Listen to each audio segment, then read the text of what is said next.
O agro brasileiro é uma potência e todo mundo sabe. Talvez por isso que muitos se incomodam.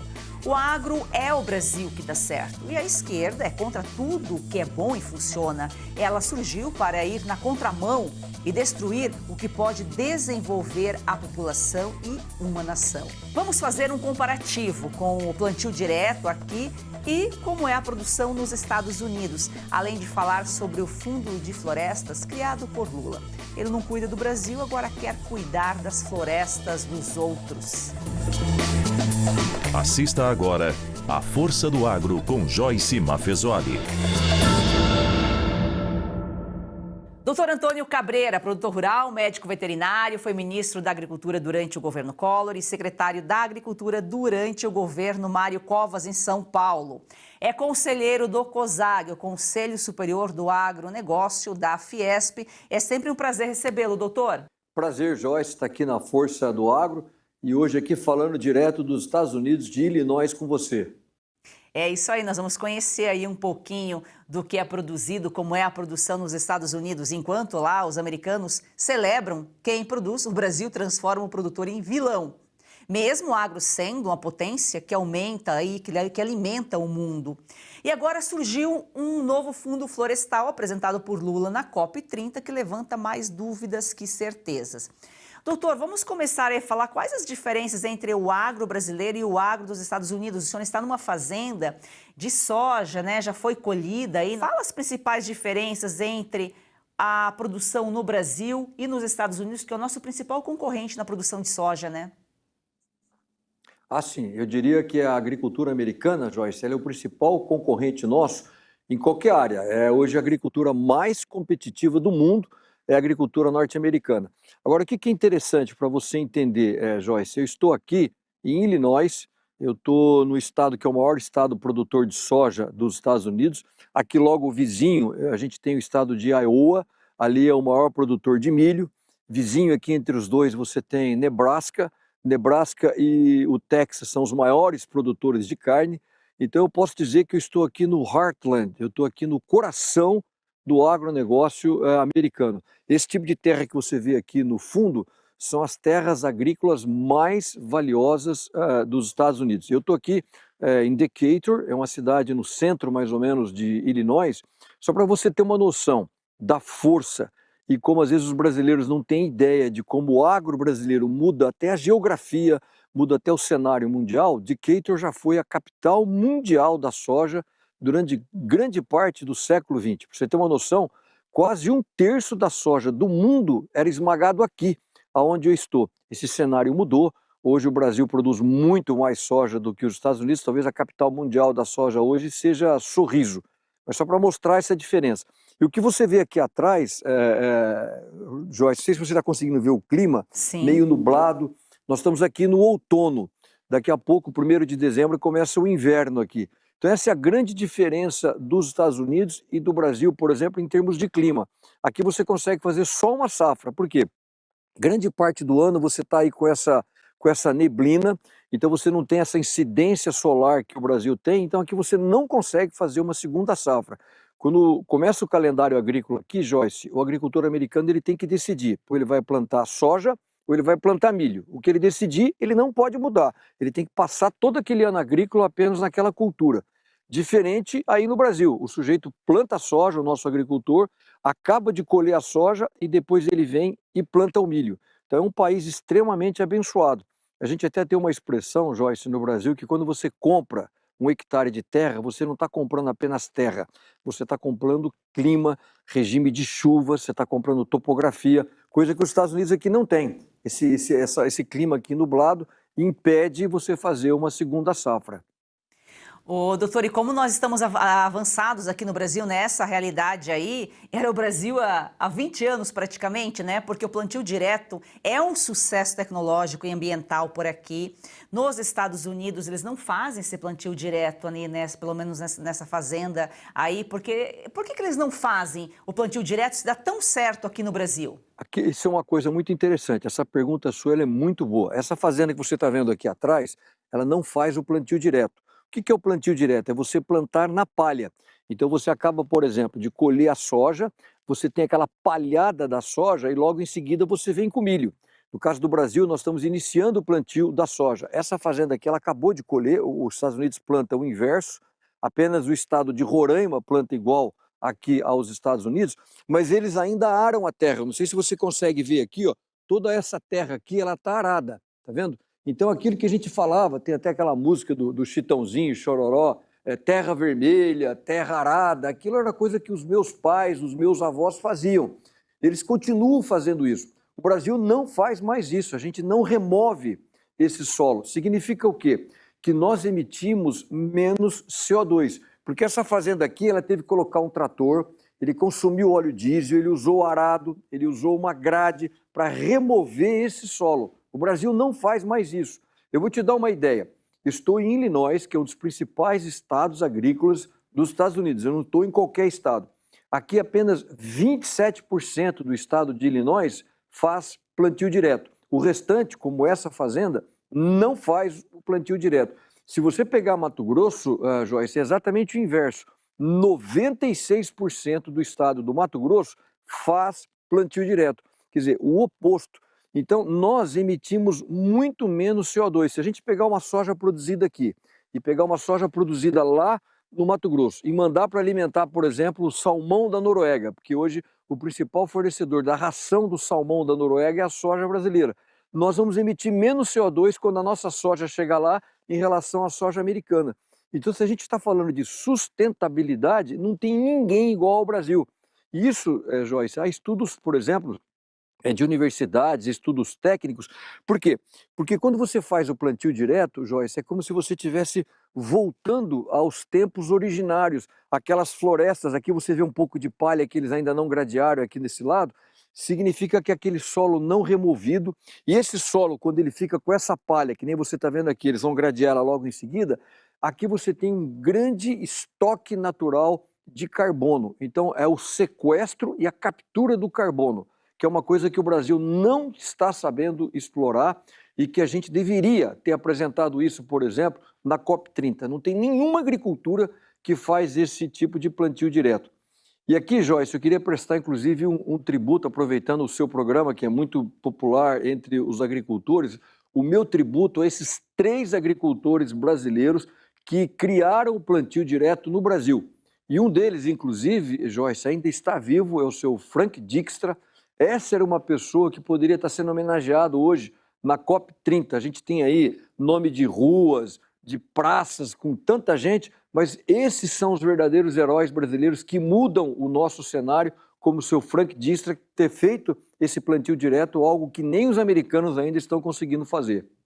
É isso aí, essas pessoas, essas homenagens têm que ser prestadas e além, né, desses produtores nós temos a Embrapa, a academia, principalmente a Embrapa aí que nos ajudou a evoluir o agro brasileiro. Como o doutor colocou, lá nos Estados Unidos ou planta soja ou planta milho, enquanto isso aqui no Brasil consegue produzir 2, até tem alguns lugares aí experimentando 3 safras por ano, dependendo da região. Agora, uma outra questão que chama a atenção aí, doutor, não tem código florestal nos Estados Unidos? Não, eu só queria falar uma coisa interessante sobre isso que você falou e o trabalho incrível do passado da Embrapa, Joyce, porque a soja ela é uma planta do clima temperado. Onde eu estou aqui hoje, Joyce, está 5 graus, para você ter uma noção. Essa é o clima originário da soja, então ela veio da faixa temperada. O que a Embrapa fez, e foi o grande pulo do gato, ela adaptou a soja de uma região fria como essa daqui, sem sol, com 5, 6 graus, e trouxe ela para os trópicos, para os nossos 25, 30 graus aí do Brasil. Esse foi um trabalho, isso é uma genética incrível, uma revolução no agro, e hoje a soja ela virou uma planta tropicalizada. Então esse foi um grande salto e a gente tem que prestar realmente esse tributo à Embrapa e toda a academia brasileira de uma maneira geral. Agora, sabe o que é interessante? Aqui no estado de Illinois, sobre essa sua pergunta, Joyce, aqui eles utilizam em média 76% do estado do Illinois é utilizado para agricultura, a média do estado. Se você pegar, por exemplo, o Brasil de uma maneira geral, a Embrapa agora divulgou na COP30, 66%, é o inverso, do Brasil ainda tem vegetação nativa. Aqui é o contrário, eles estão utilizando 76%. Você vê essas pradarias você vê essas chapadas aqui da agricultura norte-americana e você não vê nenhuma reserva legal, você não vê nenhuma área de preservação permanente, as APPs. Eles estão plantando a soja e o milho do lado do riozinho, sem nenhum tipo de vegetação protegendo aquelas nascentes ou aqueles cursos d'água. A gente deveria, Joyce, transformar o nosso Código Florestal num grande ativo global. Olha que coisa interessante. Eu estou numa fazenda aqui, como eu disse, no meio oeste americano. Essas fazendas aqui, Joyce, elas foram abertas mais ou menos há cerca de 200, 230, 250 anos. Nós temos fazendas aí no Brasil, por exemplo, em São Paulo, ou no Paraná. São Paulo você tem o engenho dos Erasmos, que foi praticamente o primeiro engenho de cana a ser aberto no Brasil há mais de 400 anos. Essas fazendas no Brasil, elas foram abertas primeiro. Aqui foi aberto depois. Então, se você faz uma abertura, você derruba a mata e você introduz a agricultura mais recente, você devia ter um rigor ambiental maior. Mas está acontecendo o contrário. As fazendas, por exemplo, no estado de São Paulo ou do Paraná, a gente está tendo que repor as áreas de reservas, porque elas foram abertas lá naquela época, capitania hereditárias, se abriu, por exemplo, 100% da fazenda. Hoje você tem que repor, você é obrigado a plantar uma mata nativa. Aqui nos Estados Unidos não tem isso.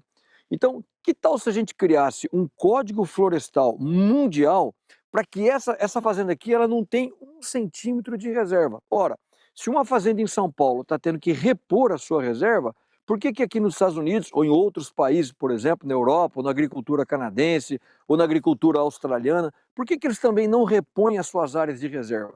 Então é engraçado, eu não vejo nenhuma ONG, não vejo a Greta, não vejo o Leonardo DiCaprio fazer uma campanha, olha, vamos repor as reservas nativas do Illinois, do Iowa, do Nebraska, do Texas, da Europa ou da Suécia. A Suécia, da terra da Greta, ela utiliza 78% das terras para agricultura. Nós estamos usando em média 10%. Então isso são números, você até pode ter a sua opinião, mas você não pode, através da sua opinião, querer mudar a realidade ou querer mudar os números. E você falou do Código Florestal, fica aí a sugestão. Quem sabe a gente não fazer uma campanha mundial por um Código Florestal para o mundo todo e mostrar que o Brasil já tem algo que é inovador e é o maior ativo ambiental que a gente possa ter em termos de produção de comida.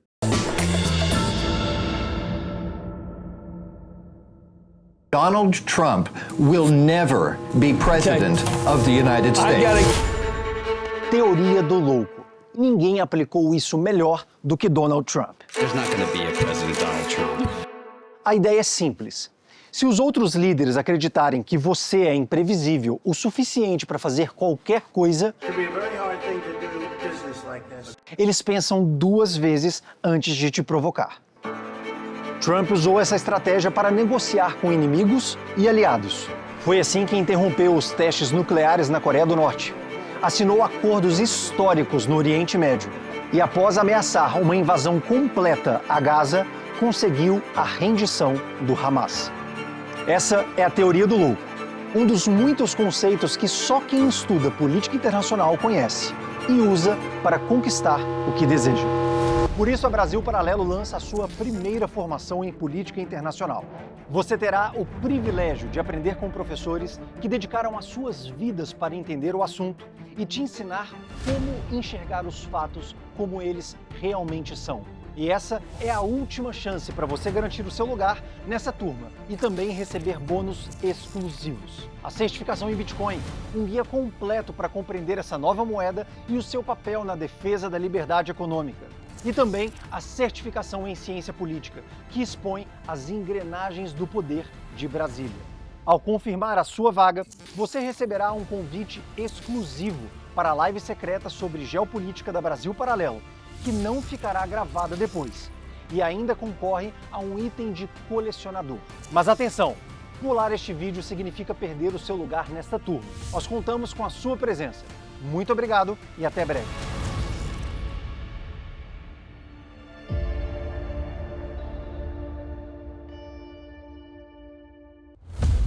As eleições de 2026 podem mudar o Brasil. E a informação é a chave. A Oeste já transformou o jornalismo digital. Agora, queremos também chegar à televisão. Para isso, dependemos de você. O Brasil precisa ter um canal de notícias que mostre os fatos. Assine a Oeste, espalhe a verdade e ajude a mudar o futuro.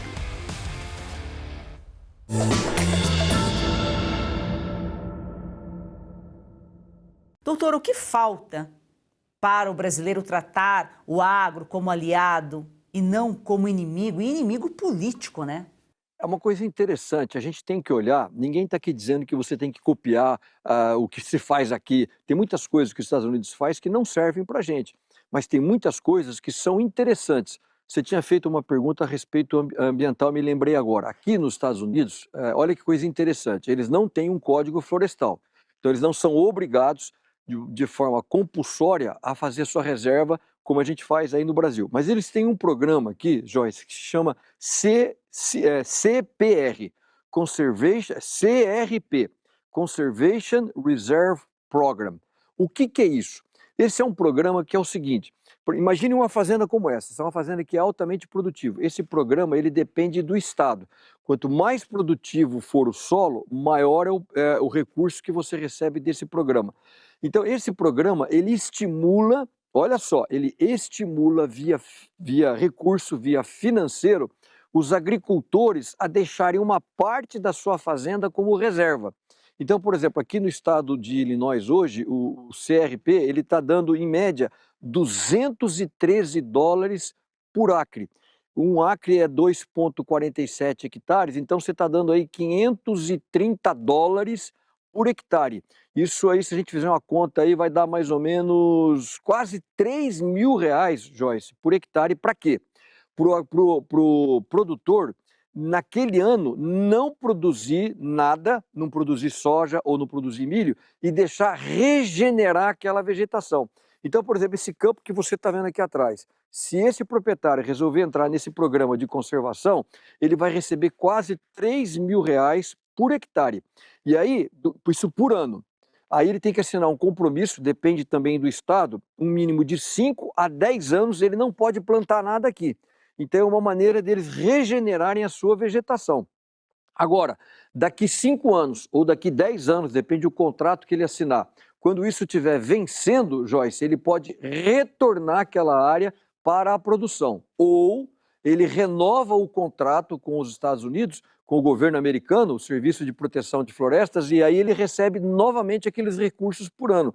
Então é um estímulo financeiro. É o contrário, no Brasil a gente criminaliza, é obrigatório. Nenhum produtor, na média, segundo o dado da Embrapa que ela divulgou agora, Joyce, praticamente metade das fazendas brasileiras, elas têm áreas de preservação. Na média, claro que tem fazendas que têm 20%, tem fazendas que têm 80%, mas a média, quase 50% dos imóveis rurais do Brasil, eles têm algum tipo de proteção, matas nativas. E nenhum produtor recebe nenhum incentivo, nada, nenhum centavo por isso.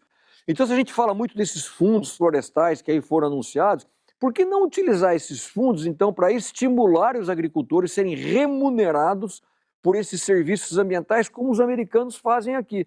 Então, esse tipo de programa, aliás, aqui essa fazenda, eu sei porque ela tem, por exemplo, uma parte dela, uma pequena parte, muito pequena, 1%, que vai vencer o contrato agora esse ano.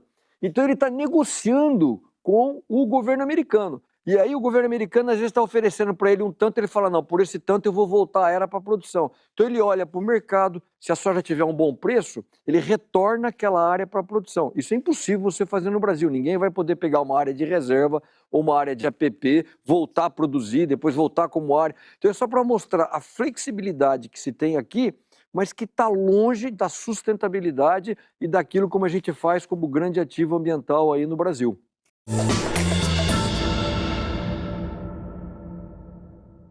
Você já perdeu as contas de quantos comprimidos toma por dia para tentar aliviar suas dores? Cansado dos efeitos colaterais que isso causa no seu corpo? Como dor nas juntas, nas costas, nas pernas, dor para levantar, até para dormir? A verdade é uma só, você merece se sentir bem de novo e isso é possível. Com certeza, é isso mesmo. A Vitae Gold traz para você um produto completo de verdade. O Vitae 7 em 1 é uma fórmula com 7 ativos mais indicados por especialistas, agora em apenas 2 cápsulas por dia. Chega de tantos remédios, mais praticidade, mais saúde e menos dor. É isso aí, imagina só, fortalecer os seus ossos, reduzir as inflamações, proteger os seus músculos e cartilagens, recuperar a disposição e ainda reforçar a sua imunidade. Tudo isso com uma fórmula natural, com comprovação científica que age de verdade onde a dor começa. E a nossa querida Lucinha Lins já incluiu o Vitais 71 na rotina. Vamos ver o que ela conta pra gente. Cansada de tomar vários comprimidos por dia, não é mesmo? Eu também. Por isso a Vitai Gold tem agora o Vitais 7.1. São os 7 principais ativos para cuidar da sua saúde e ajudar você que sofre com dores nas articulações, artrite, artrose, reumatismo, fibromialgia. A Vitai Gold desenvolveu um creme de massagem e vai mandar aí para você de presente. Ligue 0800 291 2200. É isso mesmo, o Vitais 71 mudou a rotina da Lucinha e pode transformar a sua também. Ligue agora para 0800 291 2200 e aproveite a oferta exclusiva. 70% de desconto para os 100 primeiros que ligarem e o relógio inteligente, ó, vai de presente. É isso aí, então chega de remédio para tudo e solução para nada. Vitais 7.1 é natural, eficaz e foi feito para você viver sem dor.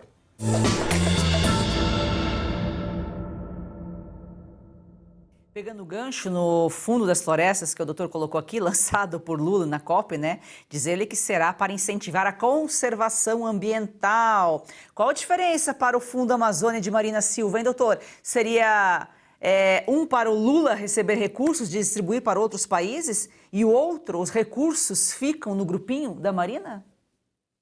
Bom, primeiro, a ironia da gente saber de onde vêm esses recursos. Você viu que os Estados Unidos nem compareceram à COP30, a Inglaterra disse que não vai fazer nenhuma contribuição, a própria Alemanha falou que o primeiro-ministro da Alemanha ele deu uma declaração dizendo que é arriscado colocar dinheiro nesse fundo.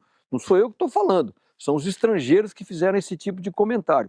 Agora, o maior contribuinte até agora, pelo menos, foi a Noruega. Agora, a ironia é que o dinheiro da Noruega vem da exploração de petróleo.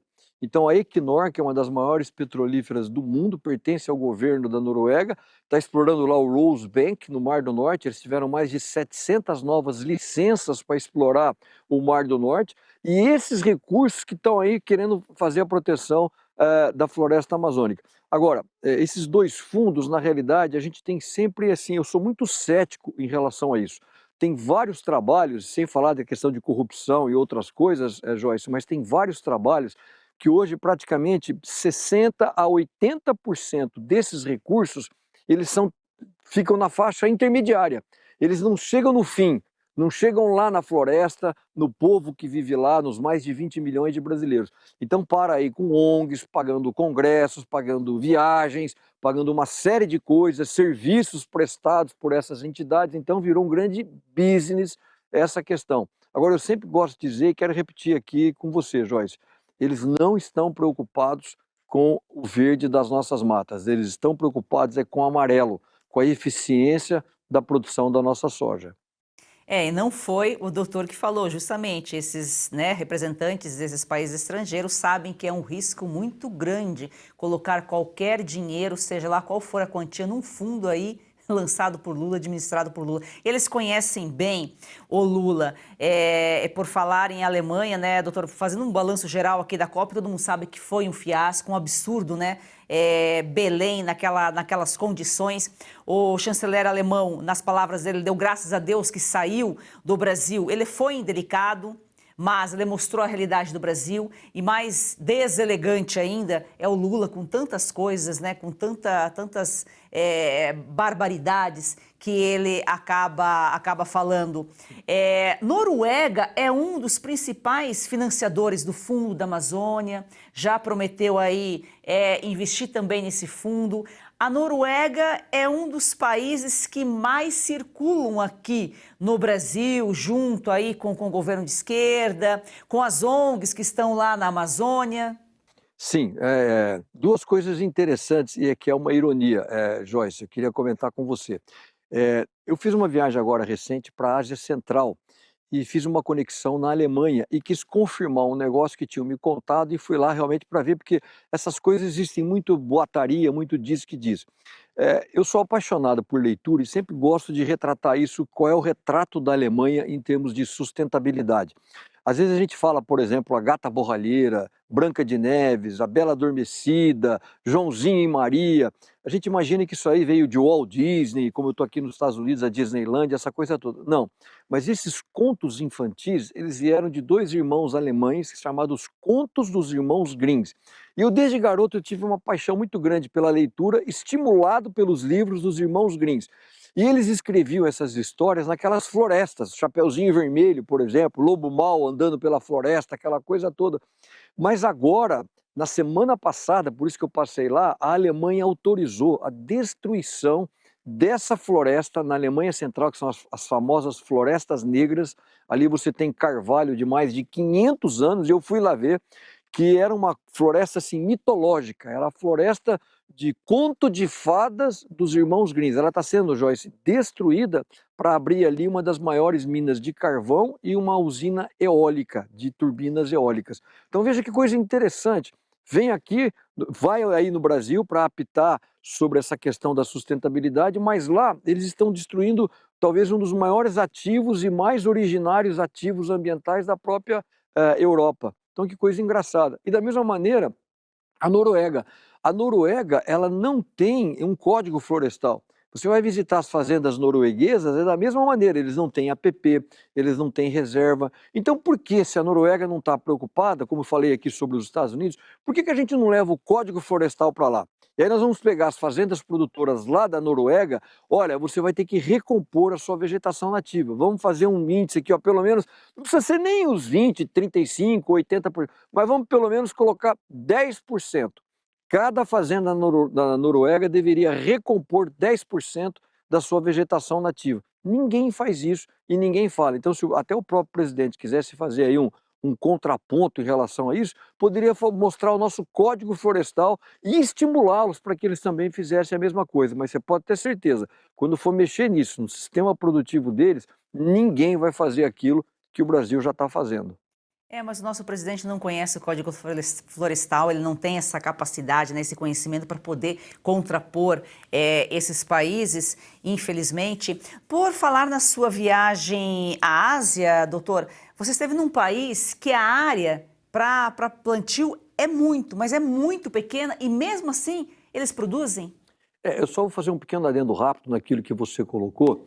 Eu até acho que o presidente e a esquerda, de uma maneira geral, eles sabem um pouco sobre a agricultura e sobre essa eficiência do agro. É que, na realidade, Joyce, a gente tem que levar em conta que o agro, ele acabou mudando, vamos dizer assim, duas narrativas da esquerda. A primeira delas é que a gente quebrou aquela questão da reforma agrária. Porque a reforma agrária ela veio no sentido de que as terras são improdutivas, são latifúndios, e não existe mais isso. O agro brasileiro está mandando comida para mais de 200 países.